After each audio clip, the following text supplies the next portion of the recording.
Hey guys! Welcome to my mini vlog at ang lulutuin ko ngayong araw mga kabsat ay red kabsalaham. At paboritong-paborito nga pala to ng mga amo ko mga kabsat kaya naman lulutuin ko ngayong araw. Bali nga pala naglagay na rin pala ako dyan ng mantika tapos nagisa na rin pala ako ng sibuyas. At pagkatapos ko nga palang ginisa yung sibuyas ay nilagay ko na nga rin pala dyan yung karne ng tupa.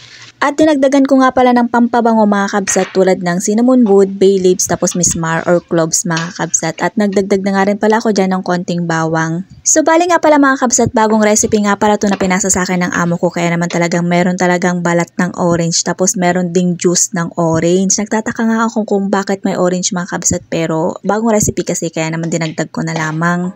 At pagkatapos ko nga palang lagyan ng orange mga kabsat ay naglagay na nga rin pala ako ng ginahit-gahit kong kamatis tapos tomato paste. Itong kabsalaham nga pala mga kabsat ay isa sa mga pinakasikat na Arabic dish dito sa Saudi. Napakasarap nga naman talaga nitong mga kakabsat. At sa pampalasa naman mga kabsat, nagdagdag lamang ako dyan ng baharat tapos asin tapos hinalo-halo ko lamang at nagdagdag na nga rin pala ako dyan ng tubig para pakuluan na. Sa pagpapakulo ko nga pala ng karne ng tupa mga kabsat ay umaabot ako ng 2 or 3 oras mga kabsat. Pero kapag medyo bata-bata naman yung karne ng tupa mga kabsat ay aabutin lamang siya ng 2 oras mga kabsat. Mas maganda kasi kapag malambot yung laham or yung karne ng tupa. Siyempre, pakita din natin yung ating magandang face na tayo talaga yung nagluluto. Minsan kasi nahiya talaga ako magpakita. Charis!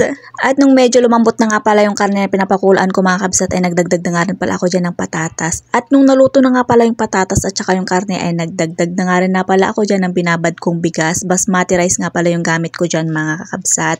At naglagay nga rin pala ako dyan ng safaran mga kabsat para naman may dagdag kulay yung kanin. At bali lutuin lamang yung bigas mga kabsat ng ilang minuto sa mahinang apoy lang talaga mga kabsat para hindi talaga siya masunog at hindi talaga siya ma-overcook. At kapag ka nagluluto talaga ako ng kabsa mga kabsat, lalong-lalo na kapag ka ginagamitan talaga ng basmati rice, talagang minsan ko lang talaga hinahalo kasi nga naman ayoko talaga yung napuputol yung bigas. Bakit kasi kapag ka napuputol yung bigas, mas maganda kasi yung mahaba talaga ba? Yung maintain talaga yung pagkahaba ng bigas. Pero nung bago pa lang ako talaga dito mga kabsat, nagkamali din ako sa pagluluto ng bigas kasi nga naman hinalo-halo ko mga kabsat tapos ang kinalabasan putol-putol, hindi talaga maganda mga kabsat. Kapag kayong basmati is putol-putol talaga, hindi maganda tignan. So hanggang dito lamang po ang mini vlog ko for today's video mga kabsat, ang aking red kabsalaham. Thank you so much!